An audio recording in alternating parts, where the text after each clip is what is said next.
창세기 28장 말씀, 창세기.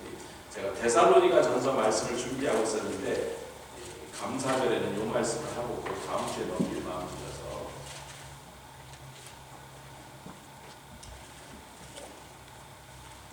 창세기 28장 1절로 5절 먼저 읽고 그 다음에 말씀 나누다가 10절에서 그 뒤에 또 다시 읽도록 하겠습니다. 먼저 28장 1절로부터 5절까지 말씀, 창세기 28장 1절로 우리 27장 마지막 절 46절부터 읽기 시작하겠습니다. 그래서 스토리가 연결되니까 27장 46절부터 28장 5절까지 다 찾으셨습니까? 제가 먼저 읽고 여러분이 리브가가 이삭에게 이르되 내가 햇사람의 딸들을 인하여 나의 생명을 싫어하거늘 야곱이 만일 이 땅의 딸들 곧 그들과 같은 햇사람의 딸들 중에서 아내를 취하면 나의 생명이 내게 무슨 재미가 있으리이까? 이삭이 야곱을 불러 그에게 축복하고 또 부탁하여 가로되 너는 가나안 사람의 딸들 중에서 아내를 취하지 말고 일어나 밧단 아람으로 가서 너의 외조부 부두엘 집에 이르러 거기서 너의 외삼촌 라반의 딸 중에서 아내를 취하라. 전능하신 하나님이 내게 복을 주어 너로 생육하고 번성케 하사 너로 여러 족속을 이루게 하시고 아브라함에게 허락하신 복을 내게 주시되 너와 함께 내 자손에게 주사 너로 하나님이 아브라함에게 주신 땅 곧 너의 우고하는 땅을 유업으로 받게 하시길 원하노라. 5절 이에 이삭이 야곱을 보내었더니 밧단 아람으로 가서 라반에게 이르렀으니 라반은 아람 사람 부두엘의 아들이요 야곱과 에서의 어미 리브가의 오람이더라. 아멘. 여기 말하는 아람이라는 건 아람 민족을 가리키는데 아람이라는 국가를 가리키는 거잖아요. 사도행전을 보면 스데반이 설교를 우리 조상은 방랑하던 아람 사람이에요.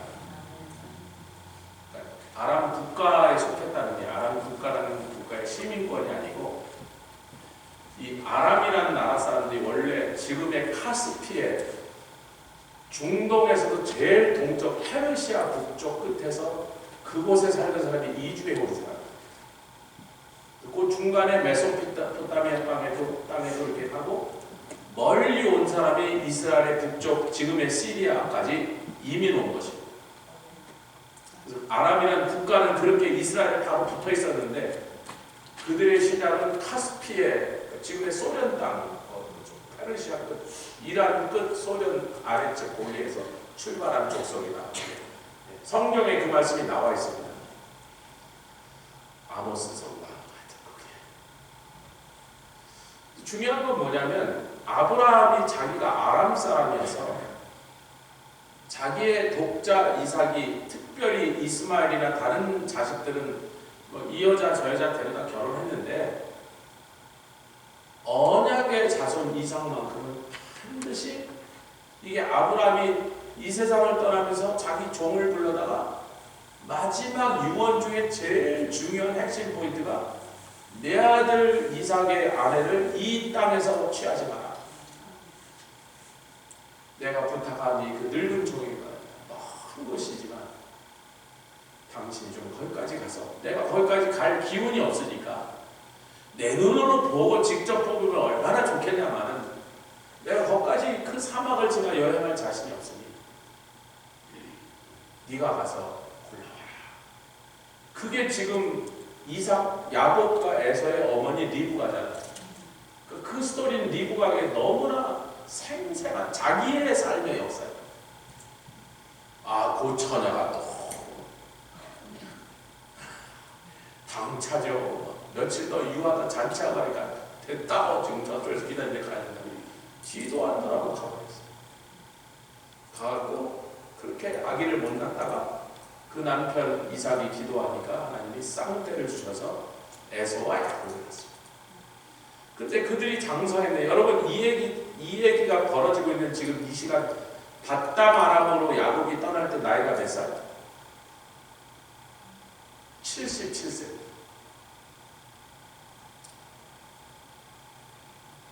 김종호 목사님 우리 교회 와서 설교 시간에 그 얘기를 하시는데 여러분 듣고도 몰라. 나는 유튜브로 들었는데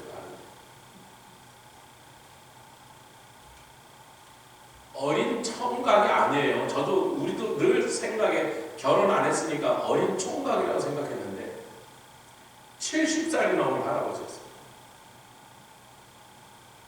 밧다마람에서 돌아올 때 20년 후에 97세였어요. 그리고 40년 후에 애굽에 내는데 내가 137세라고 얘기하셨어요. 자기 나이 내가 지금 137세라고.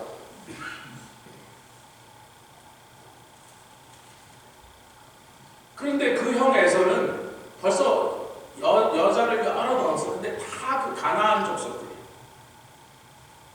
이 신앙의 그 전혀 다른 신앙을 가진 영성을 고사하고 믿는 신이 다른 가나안 딸들을 들여보니까 그 부모의 마음에 너무나 근심이 커서 그 리브가가 자기 고향 친족에게 가라.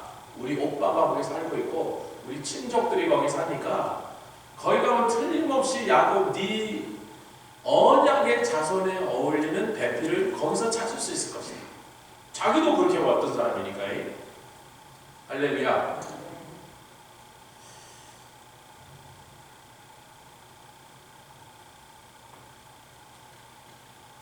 그랬더니 28장 1절을 보겠습니다. 이게 여기 중요한 이제 단어들이 나오는데 우리는 그냥 한국말로 읽을 때 그 의미가 그렇게 강렬한 단어가 아닌데 이 히브리 언어에서는 이런 단어들이요 성경의 가장 중요한 원리를 설명하는 아주 핵심 단어들이 여기 표현들이 나오고 있다는 것입니다. 같이 읽겠습니다. 28장 1절 시작. 이삭이 야곱을 불러 그에게 먼저 축복하더라. 이 바라크라는 단어입니다. 바라카. 같이 하겠습니다. 바라크. 이스라엘 사람들은 좀 더 바라크 이래요. 그런데 우리는 그렇게 가지는 않으니까 목에 뭐 생선뼈 걸린 거 아니까 바라크 이렇게. 이게 창세기 1장 1장에 제일 먼저는 하나님이 축복하다 그 단어예요. 아멘. 그래서 천지를 창조하시자마자 제일 먼저 하나님 하신 그분의 액션이 축복하시더라. 바라카 하셨다. 그러니까 모든 일의 축복 시작은 하나님의 복을 받는 것으로부터 출발한다. 아멘. 다시 말씀드립니다. 여러분이 아멘을 안 하셔서 머리로 정리하지 말고 입으로 아멘 하시면서 심령에 아멘 할 때 새기세요. 우리 신앙생활의 모든 기독 신자들의 출발은 어떤 일을 출발하든지 하나님의 축복을 받고 출발하는 거예요. 천지 만물을 창조하시고 인류를 만드신 다음에 어떤 다른 일이 벌어지길래 제일 먼저 하나님이 바라카 하셨단 말이에요. 야곱이 지금 그것을 따라하는 것입니다. 할렐루야. 먼저 축복을 했어. 그 다음에 부탁을 했어요. 무슨 부탁이죠? 너는 네 형처럼 하지 마라. 여러분 에서도 참 억울한 게 많죠. 지가 장자인데 또 아버지는 자기를 좋아했어. 야곱, 이삭이 에서를 굉장히 마음에 들어 했는데 저 여우 같은 저놈이 아주 못된 놈이 나를 속이고 도둑질하고 속여갖고 아버지의 축복과 장자권을 다 뺏어갔는데, 그러니까 사람이 이제 다 뺏기고 나서 허탈해지면 에이씨 그리고 이제 마음이 삐뚤어져서 가나안 여자를 왜 누구 괴롭히려고? 누구 마음 아프게 하려고? 자기보다 자기 동생 야곱을 전적으로 후원한 누구? 오마니. 내 편 안 들고 동생 편 들은 그 엄마가 미운 거예요. 엄마가 제일 싫어할 짓이 뭔가 생각해보니까 가나안 여자랑 결혼하는 거예요. 그랬을 거라고 짐작이 되는 거야. 제가 성경이 그렇다고 말하진 않는데, 사람이 삐뚤어지면 그런단 말이죠. 우리 엄마 내 저 불행해지는 꼴을 봐야 되겠어. 저 눈에 눈물 나오는 걸 봐야겠어. 이제 아버지 이삭이 야곱에게 부탁을 합니다. 야곱아, 내 아들이 둘밖에 없는데 첫 아들을 통해서는 하나님의 언약의 계보가 끊어졌다. 그를 통하여 이제 하나님의 언약의 자손이 생산되는 일은 이제 불가능해졌으니 너마저 가나안 여자를 취하여 언약의 계보가 다 망가졌다. 살 수가 없다. 부모가 그에게 바라고 부탁하고 그를 보내게 했습니다. 3절이 중요합니다. 3절이 중요합니다. 3절 4절 읽겠습니다. 시작. 전능하신 하나님 내게 복을 주어 너로 생육하고 번성하라. 가만히 이게 생육하고 번성하는 거가 누구한테 했던 말이에요? 첫사람 아담에게 했던 말이에요. 근데 아담이 그 일에 하나님이 원하신 생육하고 번성을 못했죠. 죄의 계보를 시작해버렸어요. 믿음의 계보, 아멘. 거룩한 계보를 망가뜨려버리고 죄악의 계보를 시작해버렸어요. 그래서 수천 년이 흐른 다음에 아브라함이라는 한 사람을 방랑하던 아람 사람을 하나님 딱 골라서 그로부터 믿음의 계보, 신앙의 계보를 다시 출발하셨는데 지금 그 계보가 이삭이 독자니까 자기 자식 둘 중에 하나가 그걸 이어야 되는데 큰아들은 벌써 너마저 그러면 안 되니 네가 다시 생육하고 번성하라는 것은 죄악된 인간들을 이 세상에 생육하고 번성하라는 게 아니라 어찌하든지 믿음의 사람들, 아멘, 믿음의 사람들을 세상에 가득 채우도록 그 조상이 되라. 너로 여러 족속을 이루게 하실 것이다. 4절이 중요합니다. 시작. 아브라함에게 허락하셨던 그 복을 바로 너에게 하나님이 주시기를 원하노라. 너뿐만 아니라 너에게서 태어날 자손들에게도 아브라함에게 주셨던 그 복이 그들에게 계속 이어져 가길 원하노라. 그 다음에 아버지 돈 좀 만드세요. 아니 빨리.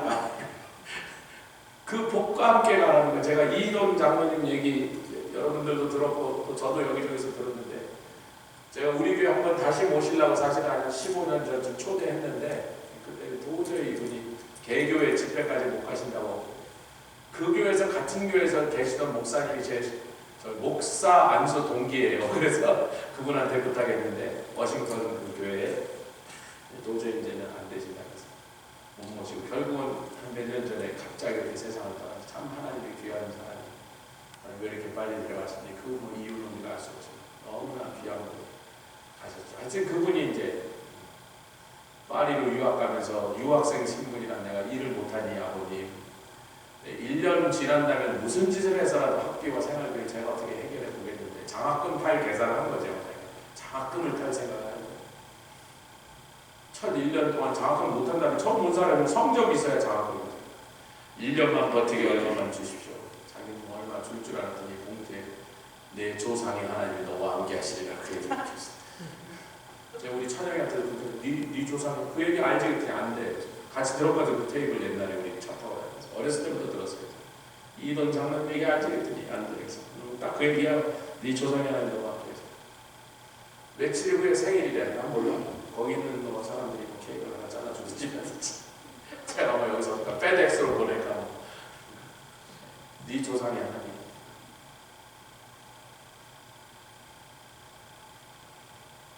(10절을) 가겠습니다. 여러분 이 얘기가 창세기 28장부터 32장까지가 절 좀 보세요. 성경에 안 나온 얘기를 하요. 유대인들은 자기네들이 말하는 그 토라라는 거죠. 모세오경 창세기 출애굽기 레위기 신명기를 일주일에 몇 장씩 읽어서 이게 그렇게 읽어라는 7번째 주말. 왜냐하면 한 번에 4장씩 읽어요. 일주일 동안. 그래서 그 말씀만 묵상하고 그 말씀만 서로 나누면서 매주 토라에 몇 장씩 이렇게 돌아가면서 있는데 이게 7주째 읽는 그 토라 폴션이라요. 폴션은 이 부분으로 나눴다죠. 토라의 한 토막인데 거기마다 그 주간마다 제목을 붙여놨는데 제목이 바예츠예요. 바예츠. 이거는 우리 성경에는 바예츠라는 단어가 없습니다. 그런데 여기서 유대인들이 붙인 이름이라고 이 부분에 대해서 자기네들이 나름대로 이름을 쓸 때 그 바예츠는요 떠나다, 나가다, 가다, 떠나다. 신앙생활에 여정이 있다. 같이 아멘 합시다. 신앙생활은 여정이 있다. 신앙의 여정이라는 거예요. 그럼 무엇을 버리고 어디서부터 끊어내고 지금 떠나는 거예요? 이 아버지와 어머니, 심지어는 이때 이 아브라함이 살아계셨습니다. 그래갖고 아브라함이 살아있고 아버지 어머니가 다 살아계실 때인데 여기가 훨씬 좋죠. 그 조상들과 부모의 사랑과 그들이 누리는 복을 함께 누리면서 즐겁게 살고 있었는데 77살 되도록 장가를 안 갔으니 뭐 장가갈 기미가 전혀 없는 거예요. 집이 좋은 거야 지금. 그런데 떠나라. 뭐를 떠나라? 그 형 에서를 보니까 육체의 사람으로 살고 있는 거예요. 우리에게도 동일한 부르심이 있는 줄 믿습니다. 우리에게 동일한 부르심이 있다니까요. 육체의 삶을 떠나라.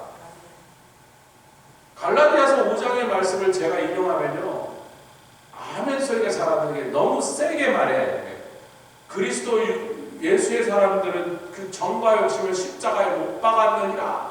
그래야 제대로 성령의 사람 돼서 성령의 9가지 영역을 지내는 아멘 소리가 나오긴 하는데 희망이 없어요. 정을 못 박는 게 되게 힘들어요. 욕심을 못 박는 것도 힘들지만요, 뭐 어느 게 힘든지는 제가 비교가 잘 안 되는데 둘 다 힘들어. 근데 특히 한국 사람들 뭐에 살고 뭐에 죽어요? 특히 한국인들에게 유난히 더 두드러진 특징이 뭐예요? 세상 어느 민족보다도 한국 사람에게 가장 특징적으로 나타나는 게 뭐예요? 정에 살고 정에 죽어. 한국 사람들 욕심을 못 박아라 그러면 좀 싫어. 왜? 워낙에 가난하게 살던 사람이에요. 우리 어렸을 때 솔직히 말해서 삼양라면 하나도 제대로 못 끓여 먹었어요. 애들이 10명인데 4개 사와갖고 10명이 먹는데 저 혼자서 10개도 먹겠는데 세상에 10명이 모여서 4개, 5개 삼양라면 그 100원짜리 하나도 마음대로 사람 숫자만큼 못 사오면 그렇게 살았단 말이야. 계란 하나 넣으면 잔칫날이에요. 무슨 닭고기는 계란이 닭고기다 그러고 그러니까 닭새끼니까. 그러니까 한국 사람은요, 워낙에 돈 없이 가난하게 사는 데는 그래도 상당히 익숙해져서 욕심을 못 박아라는 거는 조금 더 쉬워요, 우리한테. 정을 못 박는 게 그렇게 힘든 거예요. 근데 여러분, 그게 갈라디아에서 갑자기 튀어나온 게 아니고, 여러분, 그 말이 나오기 전장에 갈라디아에서 3장 4장이 뭐예요? 약속의 자식을 괴롭히는 종의 자식을 내 어쩌자, 이거 누구 얘기하는 거예요? 하갈이 낳은 이스마엘 얘기하는 겁니다. 그때 아브라함이 춤을 추고 좋아했어요. 가슴이 아파 가슴을 찢으며 울었어요. 자기는요, 종의 자식이든 누구의 자식이든 자기는 자기 손으로 난 첫 번째 손자요. 우리 박명수 집사님이 오늘도 권율이랑 놀다가 오셔가지고 그렇게 좋대. 그렇게 이쁘대.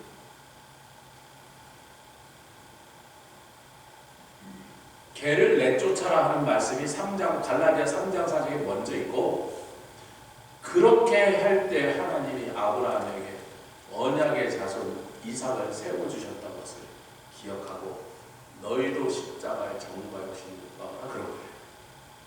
아멘 합시다. 지금 야곱은 지가 떠나가야 되는 거예요. 여기 있다가는 어물어물 이 동네에 자기 조상 같은 샘족의 처녀가 있어요, 없어요? 그 동네 아무리도 극장에 가도 다방에 가도 영자를 만나도 순자를 만나도 전부 가난한 사람 딸이요. 근데 그 중에 가끔 예쁜 사람이 있을 거 아니야. 저 여자 이쁘네. 그러면 홀랑 뭐 넘어가면 눈코까지 끝난 거지. 게임 오버지. 이 동네 얼쩡거리다가는 형꼴 나는 거예요. 축복하고 부탁하여 떠나보냈습니다. 할렐루야. 아브라함에게 약속하셨는 그 축복이 너의 것이 되려면 떠나야 된다 그랬어요. 그래서 이 부분을 토라에서 바에츠라고 떠나간다라는 단어를 썼던 거죠. 성경에는 쓰이지 않은 단어입니다. 구약 유대인들이 쓰는. 그래서 이제 10절이 시작됩니다. 이건 너무 잘하는 스토리. 야곱이 잠 깨어 일어난 후 돌베개 빼보자. 이 스토리 뭐 모르는 사람이 없죠. 근데 이 얘기를 좀 더 우리 좀 깊이 해보자는 거예요. 이 브라카 축복 조금 이따 읽을 거니까 먼저 읽지 마시고 저랑 좀 같이 읽읍시다. 이 축복이라고 하는 단어는요, 우리 예수님이 요한복음 1장에 6장에 내일 새벽에 이 말씀을 본문으로 요한복음 6장 오병이어의 기적을 다시 한번 살펴볼 것인데, 희한한 특징이 있습니다. 예수님이 떡을 가져오니까 이제 어린아이가 마태, 마가, 누가복음에 다 이 오병이의 사건이 있고 성경의 복음서에 네 복음서가 전부 다 동일한 사건을 기록한 게 5개가 안 됩니다. 굉장히 특이한 케이스죠. 하나나 두 개나 세 개 있는 경우는 꽤 있는데 사복음서에 동일한 스토리가 다 기록된 일은 몇 개 안 돼요. 아니 십자가나 이런 거 말고 예수님이 하신 기적이라는 것 중에. 근데 이 오병이의 기적은 네 복음서에 다 있는데 마태복음, 마가복음에는 예수님이 목자 없이 유리하는 백성을 불쌍히 여기사, 이게 핵심이에요. 그들이 굶은 것도 불쌍하지만 그들이 목자가 없어서 제때에 못 얻어먹은 게 불쌍한 거예요. 육체적인 음식만 못 먹는 게 불쌍해요? 영적인 음식 못 먹는 것도 불쌍해요? 둘 다죠. 배도 굶주리고 심령도 굶주리니 얼마나 불쌍하냐면, 사람이요 먹고 죽은 귀신은 뭐 때깔도 좋다고 그래도 잘 먹어서는 번지를 하면요 그래도 죽을 때 꼬라지라도 좀 나는데, 참 세상에서는 세상에서 고생하고 그 다음에 영적으로 공급받지 못하고 구원받지 못하고 지옥 가니 얼마나 불쌍한 사람이 되죠.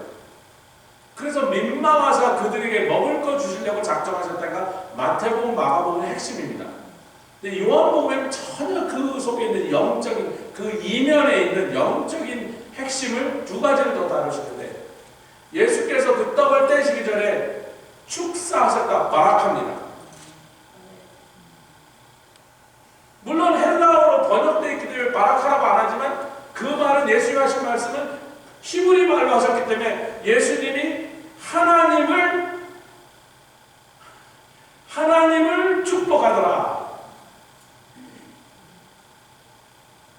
우리는 하나님께 축복을 받는 일에는 너무 익숙한데 하나님을 축복하는 일에는 좀 우리가 하나님을 축복할 수 있을까? 근데 이 축복의 큰 중요한 그 원리 중에 하나가, 내가 축복하면 그 축복이 나에게로도 돌아온다. 중요한 원리가 있습니다.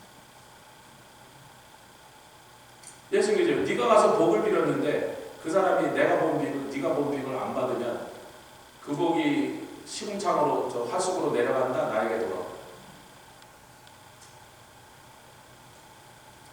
그래서 이 복을 받기 위해서는요, 다른 일을 축복하면, 아멘.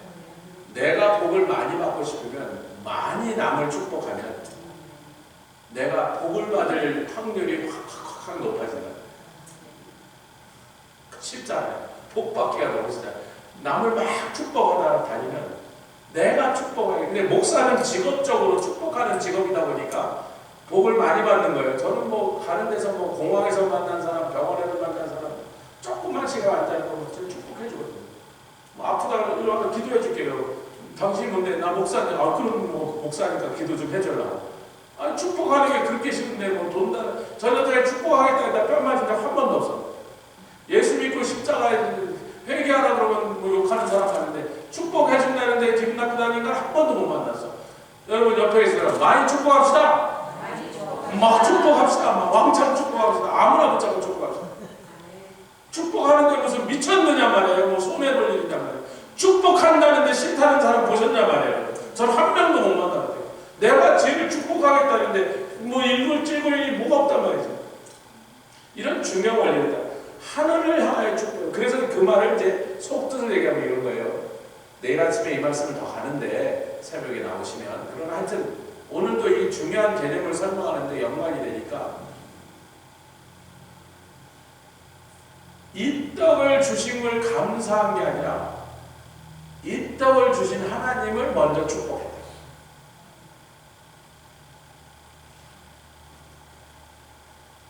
지금 감사주일아니에요. 주일날도 추수감사 주일도 드릴 거 아니에요. 그날 모여서 온종일 감사하자는 건데 이 감사의 표현 중에 하나가 우리에게 이 감사할 일들 주신 내 남편을 주신 아멘아 천국사님 하셨나?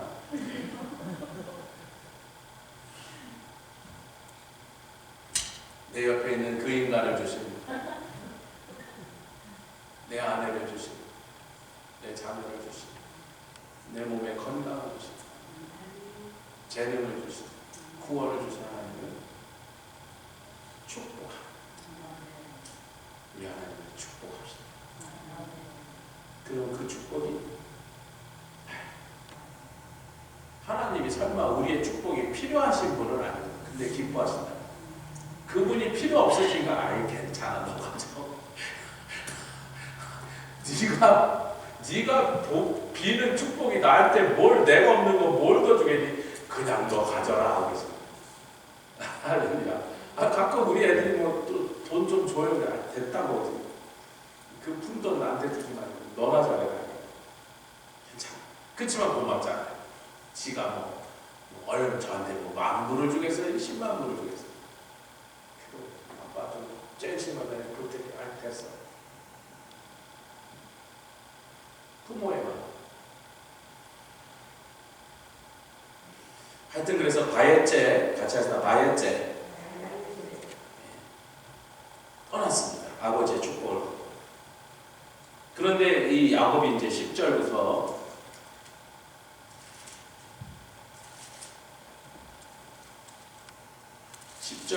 우리 좀 읽어보겠습니다. 한 절씩 교독하겠습니다. 야곱이 부엘세바에서 떠나 하란으로 향하여 가더니 11절 한 곳에 이르러는 해가 집니다. 거기서 유숙하려고 그곳에 함조를 취하여 배기하고 거기 누워 자더니 꿈에 본즉 사닥다리가 땅에 섰는데 그 꼭대기가 하늘에 닿고 또 본즉 하나님의 사자가 그 위에서 오르락 내리락 하고 또 본즉 여호와께서 그 위에 서서 가라사대 나는 여호와니 너의 조부 아브라함의 하나님이여 이삭의 하나님이라 너 누운 땅을 내가 너와 내 자손에게 주리니. 할렐루야. 이삭이 뭐라고 했어요? 야곱을 떠나보내서 나의 아버지 즉 너의 할아버지 아브라함에게 약속하셨던 그 복을 너에게 주시라 하는데 우리 하나님이 여호와께서 꿈에 나타나셔서 내가 너의 할아버지 아브라함의 하나님이야? 그리고 조금 전에 그 말하고 여러분 이게 불과 몇 시간 전에 자기 아버지한테 축복을 받고 떠난 거예요. 너에게 그렇게 말한 너의 아버지 하나님이야 내가. 너와 내 자손에게 이 땅을 주리라. 이 땅이 나중에 보니까 그때 당시에는 베델이라는 이름이 없어. 루스 땅에 가깝더라. 가나안 사람 동네 루스 땅인데 거기에 나중에 베델이라는 도시가 세워진 거예요. 그러니까 루스와 베델이 그냥 거의 붙어있는 그냥 한 동네나 마찬가지라는 거예요. 근데 당시에 여기가 그냥 빈 들판, 사람이 안 사는 곳이에요. 그 또 뭐 학자들은요, 야곱이 그때 돌베개 베고 잤던 그 돌을 찾아내갖고 이게 그 돌일 확률이 95% 이상이다 뭐 그런데 그건 난 못 믿겠어. 하여튼 사람이 좀 이렇게 눕기 좋은 그런 반석을 하나 찾아갖고 이 돌이라 그러는데 여러 가지 지형과 거리를 계산했을 때 여기쯤인데 여기에서 요 바위가 제일 사람이 베고 눕기 좋은 바위. 그래서 이스라엘 성지순례 가면 요 반석이다 하고 여기가 야곱이 베고 눕는데 너무 믿지를 마세요. 저는 5% 가능성을 더 믿어. 그거 아닐 가능성이 더 많은데 그게 중요한 게 아니거든요. 어느 바위였는 게 중요한 게 아니라 우리가 그 동네를 어딘지 정확히 알아야 돼요. 지금 베델이 거기 있으니까 그 베델 시내 어디에서 일어난 사건이다. 근데 하나님이 여기가 너에게 너와 내 자손에게 줄 땅이 되리라. 14절 계속 읽겠습니다. 시작. 내 자손이 땅에 티끌같이 되어서 동서남북에 평만할지며 땅의 모든 족속이 너와. 여러분 이 스피커를 붙이고 하는 앤디 형제가 자기가 1년에 몇 번 아프리카 어느 나라 가시고 그랬더니 뭐 이 나라 저 나라 하는데 최근에는 주로 모잠비크, 짐바브웨 갔는데 그 아프리카의 동쪽, 남쪽 끝에 있는 사우스 아프리카, 남아프리카 공화국에서 조금 올라오면 있는 두 나라예요.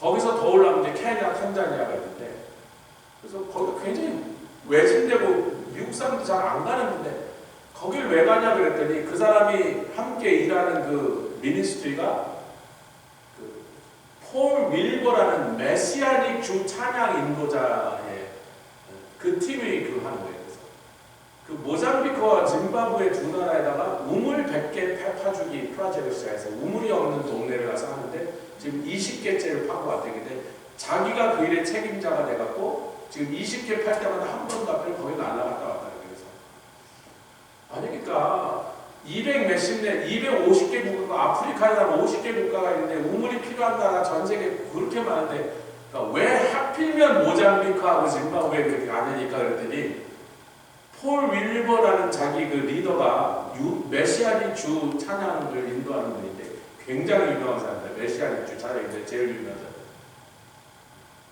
폴 윌버 구글 쪽 유튜브에 그 사람 영상이 수만 개가 떠 있어요.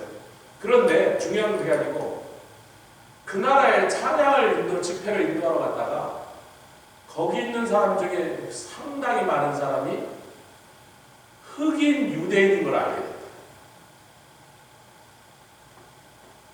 유대인들인데 그 아프리카 그 세상에서 제일 못 사는 나라에 와갖고는 그냥 말도 못하죠. 물이 없어서 막 그 똥물을 퍼마시면서 애들이 먹지 못해서 그렇게 살고 있는 나라에 몇 천 년 전에 내려온 유대인이 돌아가지 못하고 거기서 살고 있었다.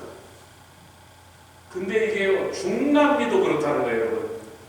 스페인에서 그 유대인들을 강제 죽이던지 고문해서 강제로 로만 캐톨릭으로 개종을 할래 아니면 맞아 죽을래 했던 시절에 어마어마하게 많은 사람이 스페인에서 도망 나와갖고는 그 스페인의 제국 안에 어디론가 갔는데 그게 중남미고 필리핀이라 중남미도 그런 거예요. 굉장히 많은 유대인들이 거기 도망가갖고 거기서 현지인처럼 성도 받고 뭐 피가 막 섞여서 살던가 거기 사람 같은데 유대인의 혈통인 거예요.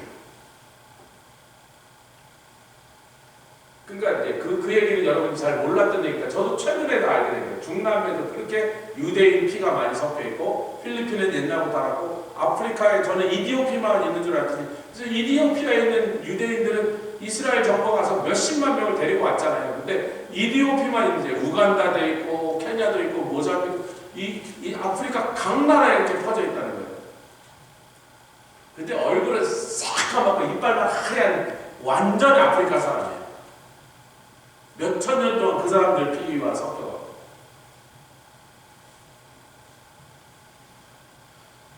근데 지금 14절 말씀이 그렇게 되게 된 이유 중에 하나가 야곱의 네 자손이 어떻게 되리나? 이 땅을 차지하지만 네 자손이 또 동시 14절 시작 내 자손이 땅에 띠끌같이 되어서 동서남북의 편만 남이 그 모잠비크란 말이요. 아이고 치요. 뭐 이스라엘로부터 방향이 어딘지 서쪽이 저기 중남미 국가들이고 동쪽이 필리핀이고 이스라엘을 기준으로 봤을 때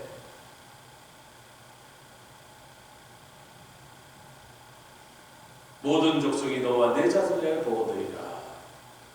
내가 너와 함께 있어 내가 어디로 가든지 너를 지키며 이 땅으로 돌아오게 하자. 여러분이 돌아오다고 하는 단어가요. 같이 하겠습니다. 티콘.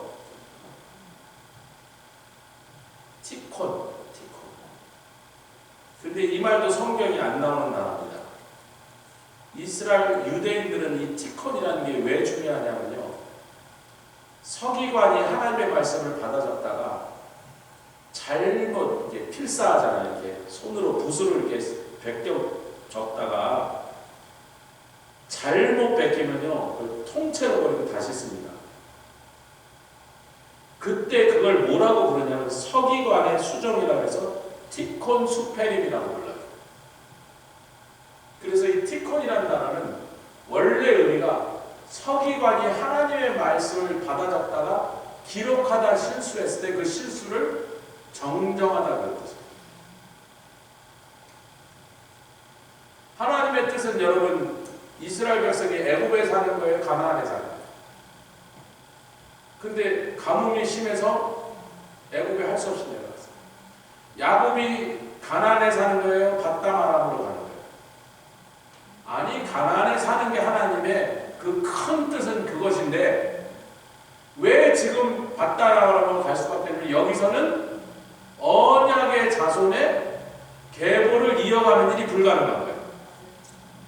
어쩔 수 없이 이 땅에 하나님의 모든 약속과 이 땅이 그들에게 주신 기업임에도 불구하고 어쩔 수 없이 밧담아람으로 갈 수밖에 없지만 네가 영원히 밧담아람에 살라는 게 아니고 왜냐하면 그 밧담아람은 누구 보고 떠나라는 곳이에요. 본토 아비 친척의 집을 떠나서 여기를 떠나라가 아브라함과 그 자손에게 주신 말씀인데 글로 돌아가라고 하시는 게 하나님의 말씀이 아니라고 거기는 잠시 가서 뭐만 얻고 네 언약의 계보를 이어갈 부인만 얻어서 데리고 돌아와라.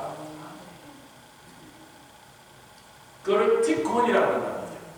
그래서 바에제 티콘이 짝을 읽는다면 바에제는 떠나라. 영원히가 아니라 내가 떠나서 너에게 떠나라는 그 목적을 이루면 이곳으로 다시 돌아와. 그래서 티콘이란 말은 수리하다, 고치다, 되돌리다, 회복하다 그런 뜻이에요. 근데 티콘 수페림 그러면 수페림은 그렇게 부르죠. 티콘 수페림 그러면 서기관의 수정. 이게 유대인들이 회당에서 쓰는 서기관의 수정. 서기관이 하나님의 말씀을 잘못 적어갖고 그걸 반드시 정정하게 만드는 그 작업을 티콘 수페림이라고 합니다. 우리 인생이 살다 보면요. 절 좀 보십시오. 우리 인생이 살다 보면 하나님의 뜻은 내가 분명히 여기 있기를 원하시도록 그렇게 하나님은 우리의 인생의 스토리를 깨서 주일날 제가 우리의 스토리를 누가 쓴다고요? 하나님이 쓰신다. 근데 내가 어디로 흘러 떠나갖고 엉뚱한 데 갔어. 냇물 따라 낙동강 오리알이 돼서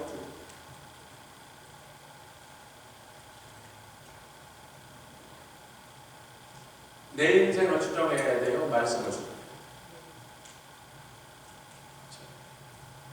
내 인생을 추정. 하나님이 쓰신 스토리에 내가 돌아와야 돼. 그래서 그걸 티콘 회복 아니면 고장난 거 수리했다 그렇게 됩니다. 지금 그 말씀하고 있습니다. 네가 밧담아라 가서 거기 이쁜 여자 만나서 토끼 같은 자식들 낳고 거기서 아이고 막 까르르 깡깡하면서 그 애들하고 막 재미있게 콩알 썰어지게 살아서 밧담아람에 계속 살라는 게 아니라 이놈아 너의 조상 아브라함에게 그곳을 떠나라고 하지 않았니? 내가 너의 기업은 여기 있으니 거기가 아무리 좋아도 돌아와라. 근데 돌아오는 데까지 얼마 걸렸다고요? 20년. 처음에 14년, 7년, 마지막에 6년, 20년이 걸려서. 그래서 돌아올 때 야곱의 나이가 97세가 돼서 돌아왔어요. 야, 조금만 늦었으면 거기서 100세 넘으면 죽을 뻔했는데 다행히 라반이 돌아가고 싶게 만들어줬어. 빨리 안면합시다. 자기 외삼촌이 처음에 그렇게 반가워하고 딸도 주고 그랬는데 나중에 막 마음이 불편해지더니만 점점 미워지는데 그래도 차마 자기 누이 동생의 아들이니까 죽일 수는 없고 그래서 부글부글 끓다가 결국은 떠나고 싶게 만들어서 야곱이 억울하고 분한 마음이지만 밧담아람을 떠나서 하나님 말씀하신 자리로 돌아오는데 20년이면 처음부터 20년 만에 돌아오라는 거였어요? 빨리 오라는 거였어요? 자, 이제 말씀을 정리하겠습니다. 요한복음 1장 51절을 피면 저희는 이방인이기 때문에 이 말씀을 읽을 때 큰 느낌이 없었던 건데요. 유대인 목사님이 메시아닉 주 유대인 목사님이 이제 신약을 믿는 메시아닉 주니까 이 얘기를 하는 거예요. 우리 유대인들은 요한복음 1장 51절을 읽을 때 예수님께서 나다나엘하고 대화하시는 거죠. 야, 네가 나사렛에 무슨 선한 것이 있다고 그에게 나를 깔봤는데 나는 네가 무화과 나무에 앉아있는 것부터 내가 너를 보았느니라. 왜 그 얘기가 나왔냐면 나다나엘가 야, 이는 참 이스라엘 사람이라 그 안에 간사한 것이 없다. 그러니까 당신이 저를 어떻게 한다고 그러십니까? 자기 벌써 뭐라 해서 예수에 대해서 나사렛에 뭐란 선한 것이라 그 무지렁이 깡촌에 그 촌동 같은 사람을 나보고 만나라는 거 자기가 벌써 예수님을 깔봤었는데 이분은 자기에 대해서 너무 놀라운 칭찬을 하니까 좀 거시기 하잖아요. 이상하잖아요. 왜 그러시냐고 그랬더니 내가 너를 무화과 나무 아래에 있을 때부터 봤는다 그랬더니 네? 그랬더니 네? 뭔 소리 하신 거예요? 그랬더니 이러는 거죠. 내가 너를 무화과 나무 아래서 보았다므로 믿느냐? 그냥 믿었으면 더 좋았을 건데, 그죠? 예수님을 그냥 믿은 저와 여러분 복이 있습니다. 할렐루야. 웬 말인지 웬일인지 성령께서 도와주사 그렇게 저는 하나님 없다고 웃기는데 하나님 어딨냐고? 하나님 어딨냐? 근데 그냥 하룻밤에 하나님이 나타나셔서 그냥 믿게 하셨어요. 엄권사님도 그러셨다네. 교회 안 한다고 막 몸부림쳤는데 어머니가 막 사자를 하고 협박을 하고. 박준희 집사님 참 희한해. 편지 한 장 받고 순순히 자기 발로 걸어갔어. 그게 막 하나님의 때가 되겠고. 아마 5년 전에 불편했으면 쓰레기통에 들어갔어요. 뜯어보지도 않았어요. 10년 전에 미친놈들 아이가 자꾸 왜 나한테 편지를 보내는 그랬을 거라. 근데 딱 그날 하나님이 그 마음을 준비해서 그 편지를 받은 거야. 가야 되겠구나. 온 교회가 그때 그 봉성에 은혜를 못 받는데 혼자 은혜를 받으셨어요. 항공모함 얘기만 듣느라고 우리 좀 산속에 좀 지쳤는데. 그러니까 하나님의 역사인 거예요. 온 교회가 은혜를 못 받던 저분 은혜 받으라고 벌려면 천국 자체. 아멘. 그래서 예수님이 그런 거예요. 네가 내가 너를 무화과 나무 아래 있다고 하니까 그때서야 믿느냐. 아이고. 51절 시작. 또 가라사대 진실로 진실로 너에게 이르노니 하늘을 열리고 하나님의 사자들이 창세기 천사들이 그랬죠. 인자 위는 뭐라는 거예요? 인자가 누구라는 거예요? 사닥다리라는 얘기지. 내가 그 사닥다리라 그런 거예요. 아니 설마 우리가 예수님 등을 밟고 어깨를 막 밟고 머리통을 막 발바닥으로 묻히면서 그러고 가겠냔 말이에요. 하늘과 땅을 이어주는 사닥다리가 나니라. 그리고 천사들이 오르락 내리락 하는 것을 보니 그 유대인 목사님들 유대인이라면 이 말씀을 딱 읽는 순간 창세기 28장 야곱의 사건을 얘기하시는구나 라고 딱 그렇게 자기네들 느낀다는 거예요. 유대인들에게는 그 야곱의 사건이 그 베델의 사건이 너무나 중요한 사건이에요. 여러분 예루살렘으로 가지 못하게 된 북왕국 사람들이 제일 먼저 제단을 예루살렘 성전에 있는 제단 대신 그걸 못 가니까 가지 마라. 여러분 가지 마라. 우리도 하나 세우면 되지. 그리고 제일 먼저 세운 것이 어디라고요? 네? 어디라고요? 아니 왜 세계로 세웠나? 베델에 세웠잖아요. 아니 11개에 나오잖아요. 베델에 여로보암이 그 단에다 제사 지내려 하는데 저 유다에서 올라온 선지자가 하니까 손이 확 마르더라. 베델에 세웠다니까요.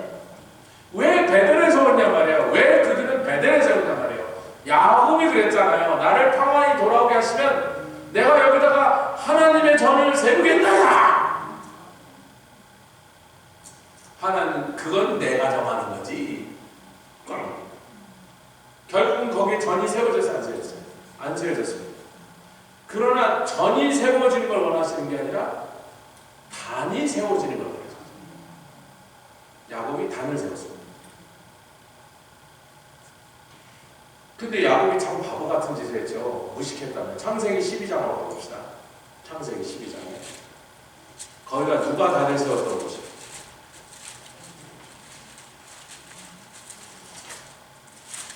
아니 창세기 12장 그러면 아직 이삭이고 야곱이 안 태어났으니까 보나마나 아브라함 얘기지 뭐.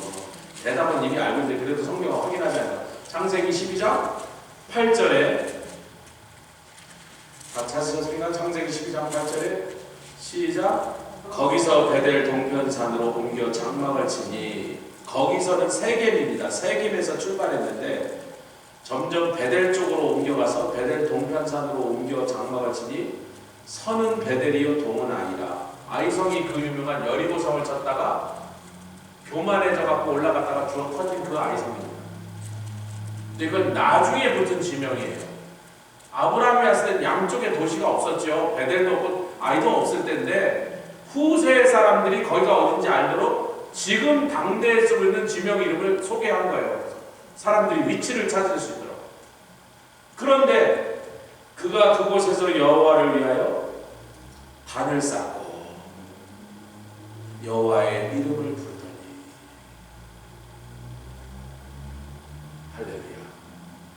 이곳이 옛날에 아브라함이 단을 쌓았던 곳이에요. 수십 년이 지나서 그 위치까지 몰랐던 야곱이 거기가 거긴지 모르고 거기서 자다가 하나님 만나더니 내가 단을 또 쌓겠나 하다고 했어요. 사랑하는 성도 여러분, 성전 지어라, 제단 쌓아라, 어느 게 먼저? 단을 쌓아서 예배드리기 위하여 그것이 편리하도록 성전을 지으라는 거지. 성전을 지었으니 단을 쌓는 거야. 성전이 덜 중요하다 그런 게 아니야. 순서가 뭐냔 말이야. 우리 신앙생활은 예배가 먼저입니다. 그래서 성전은요, 누구를 위해서 필요한 거냐? 온 나라가 다 한 자리에 모여서, 아멘, 함께 하나님 앞에 나아가기 위하여 그렇게 큰 성전이 필요했던 것이지. 내 개인의 삶에서 우리 하나님과 만나는 그 하나님의 임재 속에서 그분을 만나고 감격하여 그분께 단을 쌓는 일은 내가 쌓는 거야. 새벽 제단 쌓아라. 한국교회가 왜 그런 새벽 제단 쌓으세요? 뭐예요? 내가 하나님 앞에 엎드리는 그 자리가 내가 단을 쌓는 거죠. 내가 하나님을 예배드린 그 자리가 내가 단을 쌓는 거죠. 근데 야곱은 그 얘기는 빼고 내가 성전을 짓겠나 했다는 거죠. 하나님 누가 너보고 지으래? 아니 다윗 같은 그 사람이 그 어마어마한 금덩어리를 덤프트럭 18개를 준비해놓고 내가 하나님 앞에 성전을 지어드린다, 내가 금으로 싹 도배할 거예요. 안팎을 금으로, 덤프트럭 18개로 금을 발라버렸다는 거예요. 솔로몬이 준비했어요? 다윗이 준비했어요? 그런데 다윗에게 못 짓겠어요. 내 성전을 지을 사람은 내가 몰라. 어디다가 세울지 어떻게 세울지 내가 정해. 내가 언제 너희 중에 누구 보고 성전 지으라 그러냐. 그러잖아요. 다윗에게 나단 선지자한테 내가 너희 중에 누구 보고 성전을 지으라 하냐. 내가 지으라고 한 그 사람만 지어. 지으라고 한 거기가 지어. 아멘. 그 피츠버 한인교회가 여기에 교회가 세워지고 여기에 이 아름다운 성전이 세워진 것은 우리가 정한 게 아니라, 우리가 원해서 그렇게 된 게 아니라 인간끼리 으쌰으쌰 세고 되는 일이 아닙니다. 인간끼리 아무리 마음이 맞고 뭐라고 영차영차해도 하나님의 교회가 세워지지 않습니다. 아니 왜 아멘을 그렇게 살살 하세요? 여러분, 우리 교단에요, 이준환 목사님이 피츠버그 이전에 10년 전에 우리 교단의 선배 중에 한 분이 여기 오셔서 피츠버그에 하나님의 성회를 교회 세우려고 2년을 애를 쓰다가 결국은 교회 가셔서 영스탄으로 옮겨갔다가 거기서 안 돼갖고 다시 뉴욕으로 필라델피아로 내려가셨습니다. 그분이 누군지 여러분 잘 모르니까 뭐 이름을 얘기해야만 할 필요 없는데, 제가 그분한테 직접 드린 거예요. 아니 조 목사 피츠버그에 잘 되고 있어서 잘 됩니다.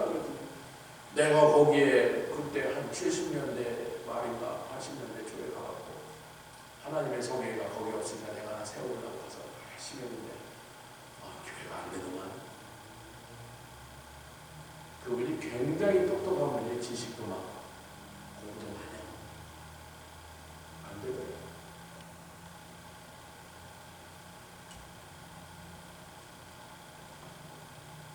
그때 그 교회를 잠깐 나가서 주보를 만들어준 분이 전향제 성도의 부인 그 엘리자베트.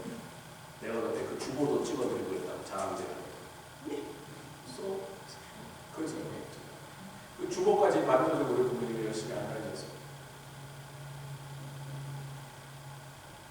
하나님의 교회, 하나님의 성전은 하나님이 당신의 뜻에 따라 당신의 시간에 당신이 원하는 사람들의 마음을 감동하사 당신이 원하는 장소에 세우시고 당신이 그 성전을 거룩하게 하시고 계속해서 그것을 하나님의 백성들의 기도와 찬양을 받으시는 것이지 우리가 뭐 세운다고 설치는 되는 거야.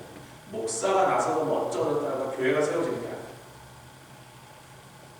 아멘.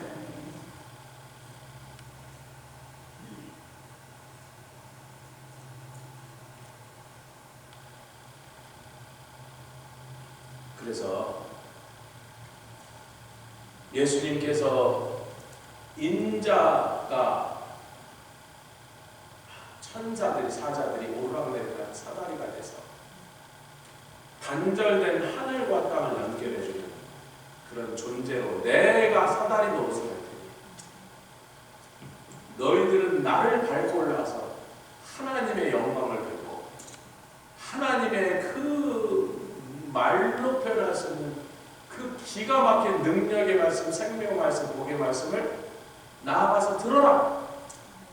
그리고 그 하늘에 신령한 것들을 너만 거기 가서 야 사도 바울이 여기가 너무 좋사오니 나 그냥 안 내려갈게 그랬을지도 모른단 말이에요. 여러분 그 순간이 사도행전의 기록으로 보면 언제냐면 이고니온에서 돌로 맞아갖고 성 밖에 시체인 줄 알고 내다 던져서 사흘 동안 시체로 돌무더기 속에 있었을 때 그때라고 다 그렇게 동의하거든요. 고린도에 내가 한 사람을 그리스도 안에서 한 사람을 그가 3층 천에까지 올라가서 가히 인간의 말로는 표현할 수 없는 그 하나님의 영광을 받는데 사실 그 순간에 사도 바울의 몸은 돌마저 다 으깨져 갖고 피떡이 돼서 막 멍이 들고 10% 정도 해갖고 시체처럼 돼서 누워있었던 거예요. 거기에 다 시체인 줄 알고 그냥 놔둔 거예요. 3일 동안. 그러면 사도 바울이 그 몸으로 돌아가고 싶겠어요? 그냥 영이 계속 이렇게 죽겠어요? 아니 저와 여러분들 같으면 주여 내가 놀아가서 막 다리도 찌뿌거리고 막 허리도 아파서 제가 그랬잖아요. 제가 이제 들고 다니는 그 찜질기 요만한 찜질기로 이렇게 들고 막 주머니 넣고 막 여기저기 다니면서 그걸 하루에 3번, 4번, 5번씩 찜질하거든요. 허리가 아파졌어요. 비행기 못 타봤어. 그 비행기도 쿠션 이렇게 해갖고 도저히 허리가 아파서 살 수가 없어. 이런 몸으로 돌아오고 싶어요? 이 어지러운 세상, 이 개판된